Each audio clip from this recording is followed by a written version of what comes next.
Greetings, I'm David Kong, the founder and principal of It's Personal Stories. We are a hospitality podcast dedicated to empowering personal success.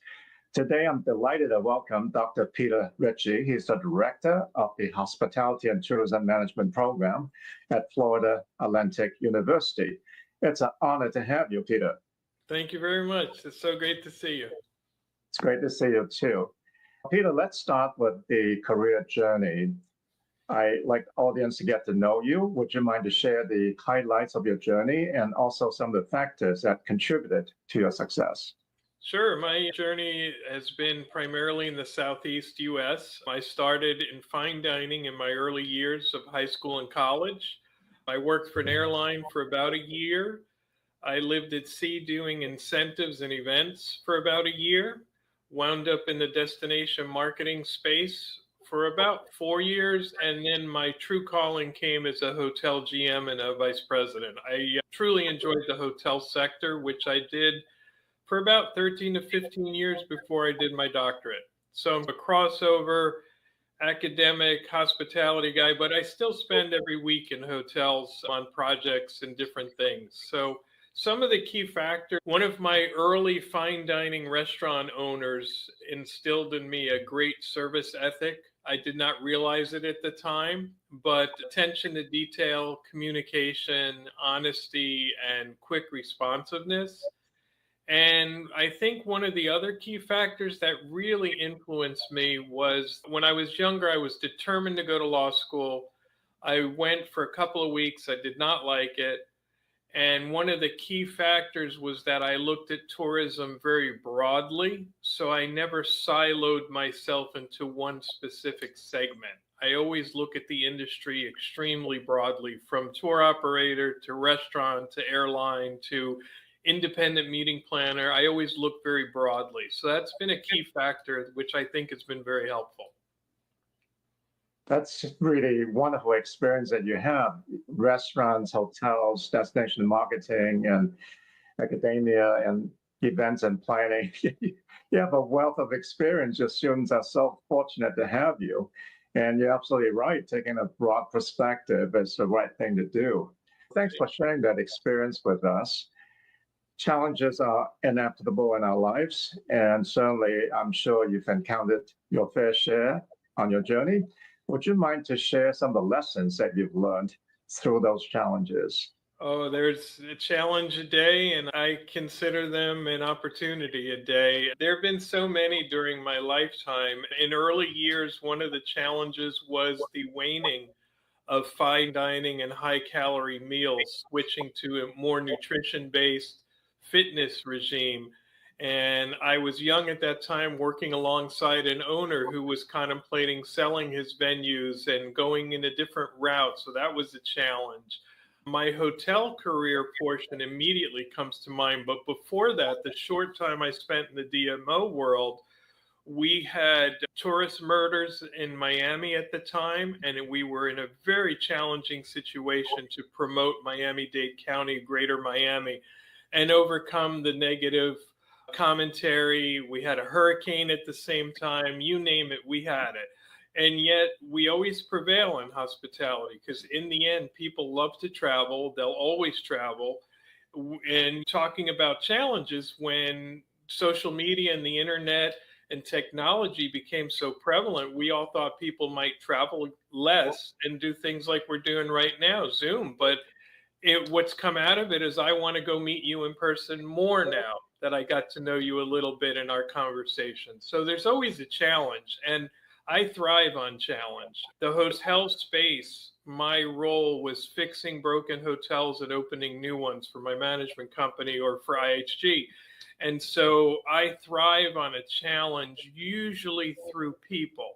And right now, the current challenge facing us in academia is still a post-pandemic drop in enrollment and getting young people excited about our industry.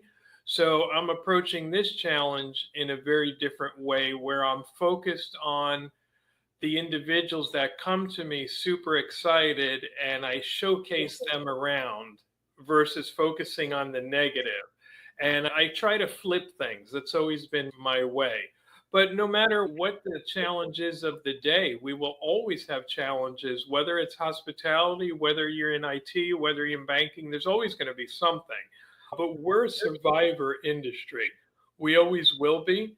And whether it was the 70s gas crisis, SARS and Zika, 9/11, the pandemic, we survived them all and we thrive. So I love the lesson I learned from challenges is most importantly, don't get stuck in the immediacy of the challenge because you're going to get through it and then look back and say, oh, that was just another hurdle. So that's my takeaway is don't let any one challenge get you so far mired down that you lose your faith or your demeanor or your attitude, so to speak. I love that. That's an important lesson for all of us. Take a long-term view and don't get mired with what's immediate. That's a very good way to look at things. And also, like what you said in the very beginning, challenges are actually opportunities. And you talk about flipping things around. That's Right. the way I like to do it too. Thank you. Appreciate sharing that lesson. Now, you've invited a lot of very accomplished leaders to your school and they've spoken to your students. And I was just curious, what's the best advice you've ever heard? It's a difficult one. We were fortunate in a very unfortunate time during the pandemic to have a certificate that went global with almost 100,000 takers. And along the way, I've interviewed probably 300 individuals. I think if I were to summarize, the best advice is to do what you love.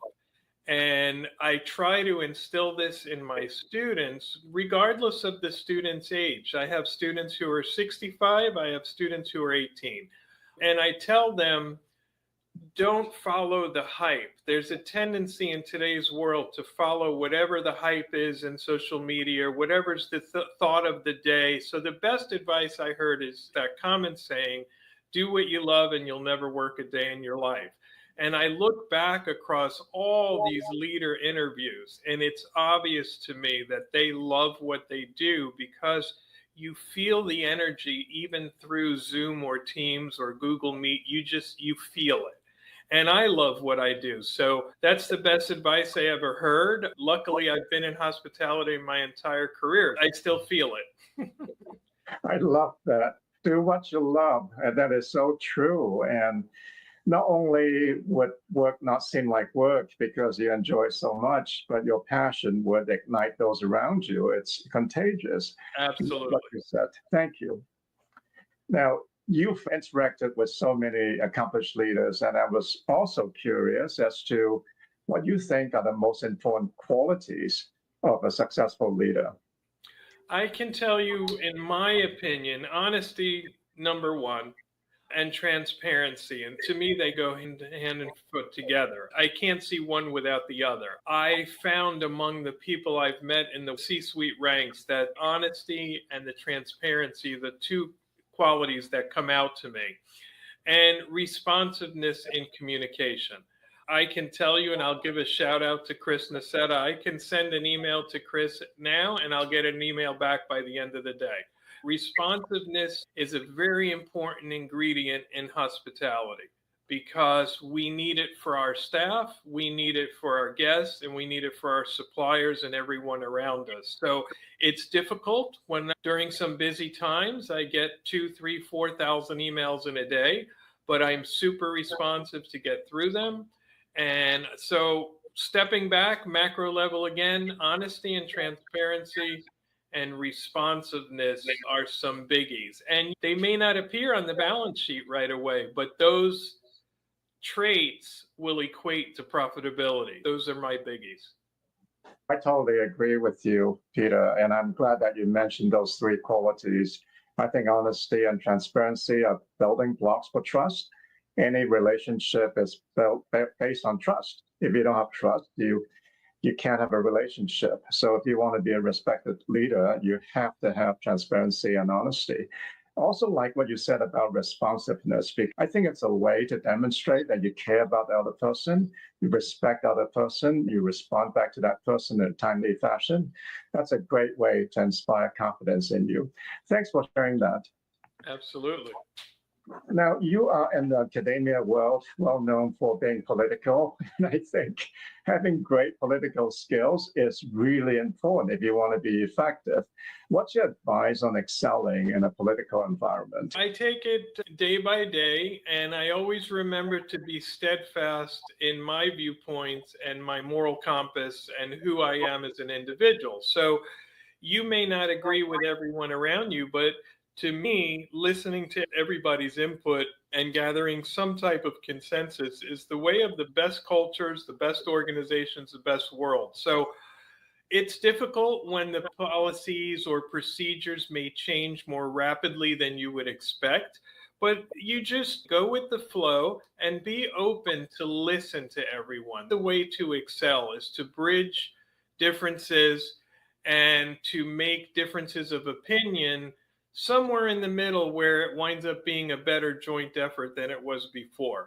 I teach my students, make sure you know who you are and what you believe in, but always be willing to listen to the voice of your guests, the voice of your employee, and the voice of your fellow students and colleagues, as well as your family. There's no better way to excelling and winning. It's becoming a better society through learning how to listen and navigate when things aren't necessarily what you had in mind, but they're still okay. So, advice on excelling is really just be open to listen and learn from others' viewpoints. And I commend the hospitality industry for doing that automatically for its workforce. I've interacted with guests from probably every country on the planet, employees from well over 125 countries. And that just makes you better at dealing with differences, whether it's politics, whether it's currency, whether it's the standard operating procedure for cooking an egg in the morning, whatever it is, right? So, yeah, so my advice would be just to be open and to embrace differences versus shutting them down because they're not to your liking. I love that. And I've also found that to be true. Active listening and the intent to listen and show respect when you listen is really important to resolving differences because not only are you gleaning from what the other person is saying, so you can understand what's falling short on your side, but it's also a way to demonstrate respect. And I found that when people have a difference to your opinion, they are so eager to express it, you've got to listen to it. They Sure. want to get it off their chest. If they don't get it off their chest, they can't listen to you. So let them get it off the chest. And that's half the battle, I found. Absolutely. If not half, it's three quarters. And to my earlier point about communication, that's why I like to reply swiftly on a regular basis as my normal modus operandi, because I may not have exactly understood what you meant, or I may want to clarify what we talked about. And the sooner I respond, the fresher it is in your mind as well. But I Yeah, love your point. Let them get it off their chest because otherwise you're shutting them down before you've even heard the viewpoint. that's great. Now, AI and the advances in technology are rapidly changing our world. And what you learn in school today may not hold tomorrow. What's your advice to your students on thriving in such a constantly changing and evolving landscape? For me, this is an easy answer. It's lifelong learning. I'm adamant and passionate about lifelong learning. I think I currently maintain 10 or 15 different industry certifications. I just completed a 4-hour ethics course on being on a community development district. That was a first time endeavor for me. I just really believe that if you don't stay ahead of the curve, you're behind the curve as fast as you can see. So, in the case of AI, just as one example, when ChatGPT rose in popularity, faculty across the country did not know how to incorporate it in the best way. So, I took the bull by the horns. I did a basic training. By no means am I an expert at using it. But instead of saying, I'm afraid, don't use this, it's cheating, I went to the students with a three-prong question for assignment. You answer question one fully with your human brain. You answer question two fully with ChatGPT with no alterations. And you answer question three blended. And then you give me your reflection. Guess what? 99% of them, the reflection is on the combo answer being the best. So instead of running from something unknown, I'm constantly trying to learn to stay in the middle of the evolving landscape of the world. It gets harder with time because information proliferates faster and faster every decade over the decade prior, but that's the best we can do as a human. And I took this bull by the horns a little bit with my students and have incorporated experiential learning into many of our classes, where they must not only join a professional organization like MPI or AHLA or one of our biggies, but they must go out and attend a networking function. They must attend an educational seminar, and then they must reflect on material on the website for the organization so that they're not only reading a textbook and hearing it from the faculty member, they're also evolving with the current news that's involved in those professional groups. So I'm passionate about lifelong learning. I live it, I breathe it, I fund it for anybody who's in my circle, and that's how I stay on an evolving landscape. I love how you call it. I also love at this point about lifelong learning. I'm a firm believer of that. You got to stay current. Otherwise, you're just going to be obsolete. People ask, where do you find your source of inspiration? It's lifelong learning. Yes. You're in tune with the environment and what's new. Your students are so lucky to have your guidance on this. Thank you. Thank you. Talking about that, what is the most important advice you've given to your students? Two things. Get involved in the industry to make sure you love it, because I do not want you studying hospitality if it's not in your wheelhouse, it's not your passion, and you don't feel it right out of the gate. You may not know whether you want to be an entrepreneur and own a property, or you want to work for a casino, or maybe you want to live at sea and work on board one of Carnival or Royal Caribbean's beautiful ships. But I want you to get out and experience first to make sure this is it. And the other advice is along those same lines I said earlier. Make sure you're doing what you love, because then the lifelong learning and the evolution come naturally to you. It's not forced. It's not David telling you, you're a general manager in my portfolio, you must go for your certified hotel administrator or you won't get a raise. It's, I want to go study for my CHA because I love this business. So the advice and my personality and my passion all go together to do what you love, get out and experience it to make sure that's what you love. And then learning doesn't stop when you get your bachelor's degree in business or your MBA with us. That's just the starting tip of the iceberg. And that's hard for students to understand. And I get that. But they really are groomed that when you finish high school, that journey is finished. And when you finish college, that journey is finished. So I try to remind them that's really only the beginning, whether or not they love that statement. Imagine graduating from university and being told it's only the beginning. Of course. But that's really good advice. Thanks for sharing that. Now, having mentors and sponsors in our lives is very important to our development and growth. What is your advice on finding and working with mentors and sponsors? At this point, it's much easier for anyone looking for a mentor than it used to be, because you really can research someone's profile, whether it's LinkedIn, you can read about them in the media, you can look for people in your synagogue, your church, your homeowners association, whatever it is, to find people. Here at FAU, we have an official mentorship program, but I've always just found my mentors by someone who is doing and acting the way I would like to be later in life. Either I would love their position, or I love their philanthropy, or I love their presence in how they communicate when I see them in interviews. So I try to work with students to look around them for mentors more than just through an official mentorship program, because 8, 9 times out of 10, you're going to find your favorite mentor in some different way. My favorite mentor right now is Mike Levin. I co-presented with him at an HSMAI conference maybe 15 years ago, and he just sparked in me what I already had as a philanthropic tendency.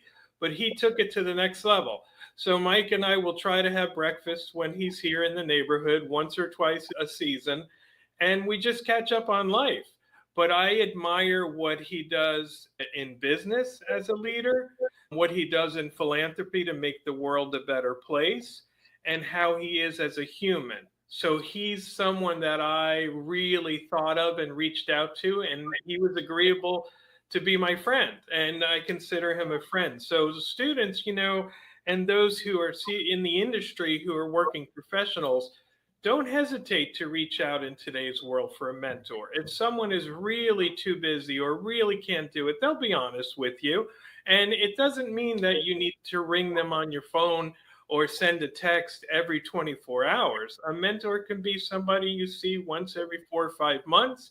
You have coffee, you chat, you do a Zoom, whatever it is. My advice is to definitely find some mentors and make sure that they are the type of human being that you want to emulate in whatever aspect of your life it is.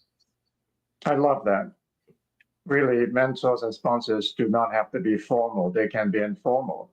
Absolutely. And I love that you said, look for role models and ask them. And it doesn't have to be weekly meetings or monthly meetings. It could be less frequent than that, as long as you're learning and growing.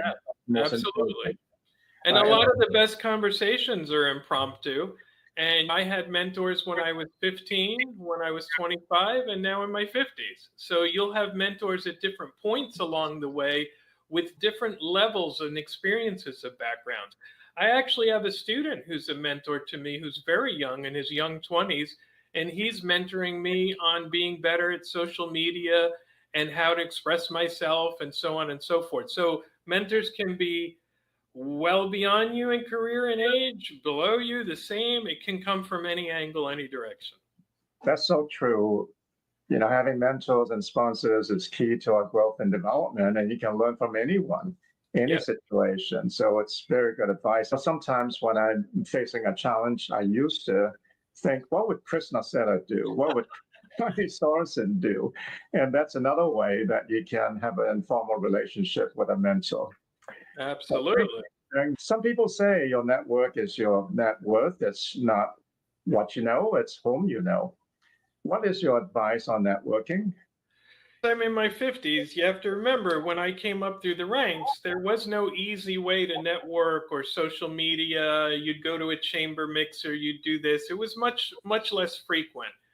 And one of the things I realized, I was fixing underperforming hotels and opening new ones, but I had come through the ranks of DMO, fine dining, and incentives at sea. So I always gravitated to my clients who were the event professionals, and they started following me around.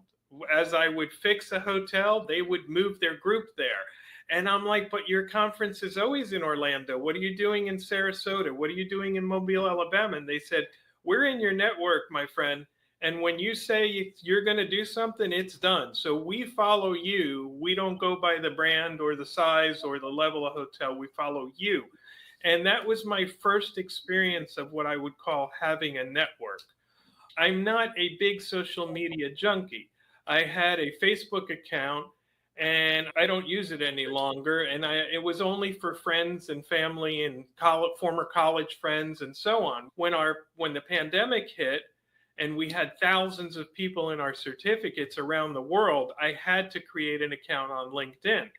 And now I have a network on LinkedIn, but I say the network is very different from networking.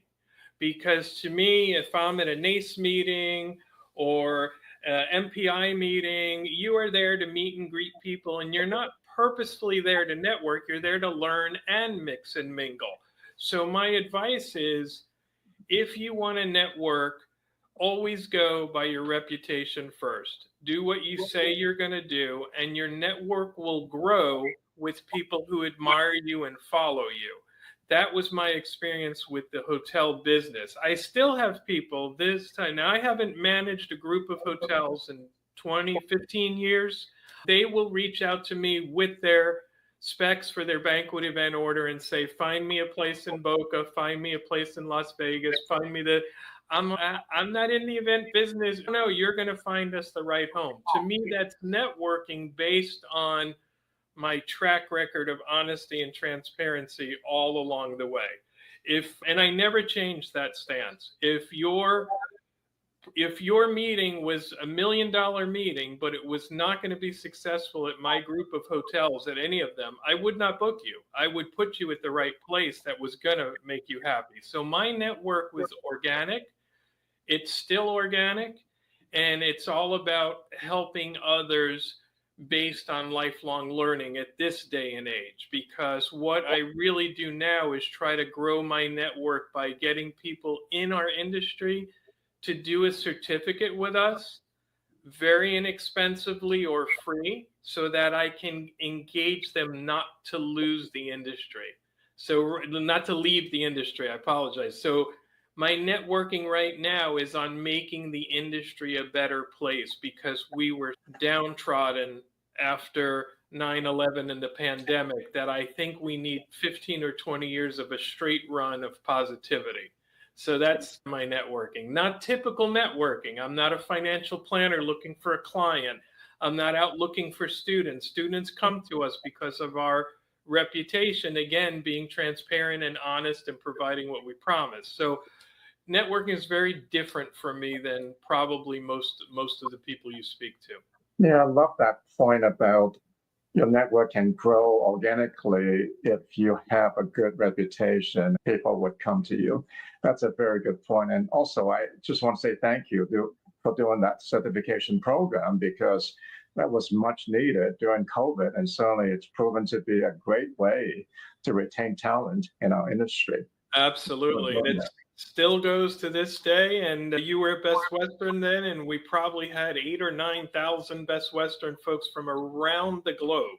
We still talk to many of them who continue their lifelong learning. And to me, that's a network per se, but it came from a common love of the industry. Yeah, indeed. Thank you.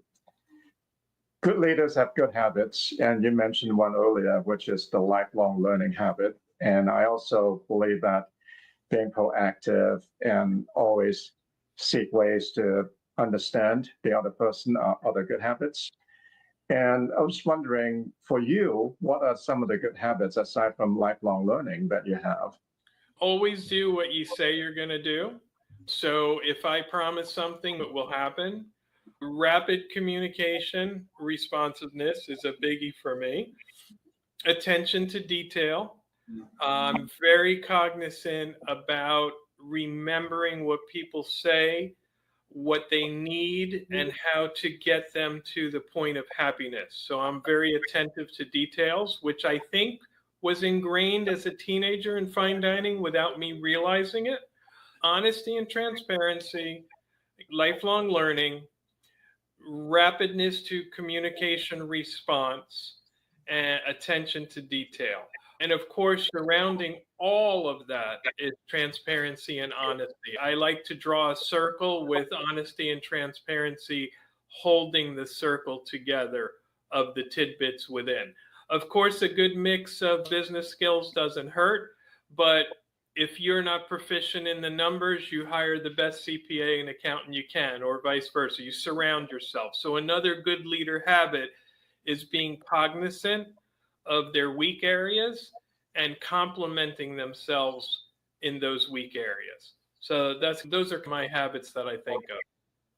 Those are wonderful habits. No wonder you've been so successful. Thank you. Thanks for sharing those. I see that we are running a little tight on time now, so I have two more questions to ask you. One is, given all that you've learned and experienced, what is the advice to your younger self? What would you say to yourself when you were just graduating from university? I would listen to my elders a little bit more than I did. I was a little bit of a rebel. I purposely found the top tourism attorneys in the world. There were only 3 at the time.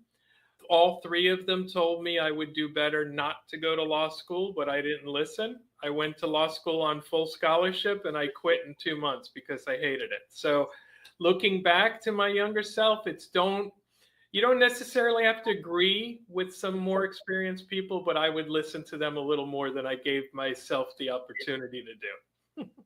That's great advice. Our show is about self-empowerment. What is your final advice on self-empowerment? Self-empowerment's all about controlling your destiny and making sure you're on the pathway that you want. So for me, it wraps in once again with lifelong learning.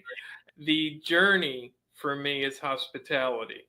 The end result could be anywhere over the board, because some days I still want to go play in a cruise line. Other days I want to own a tour operator, and my deepest love is for hotels. But my destiny is controlled by being educated in lifelong learning in hospitality. That's my own choice, my own passion. And if I'm not doing something within a 3 to 4 month time, my brain automatically reminds me, hey, it's time to do something again. Control your own destiny.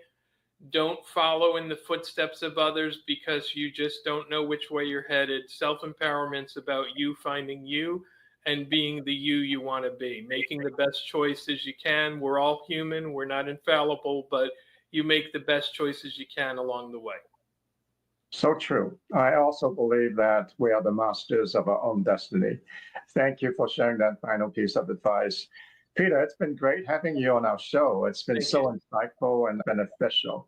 Appreciate you taking the time to join us. David, it's been great. Thank you so much, and keep doing all the great things you do. I appreciate you.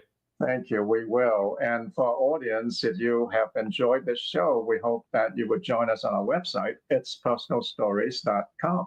We hope to see you there. Thanks again, Peter. Thank you. Take care. Thank you.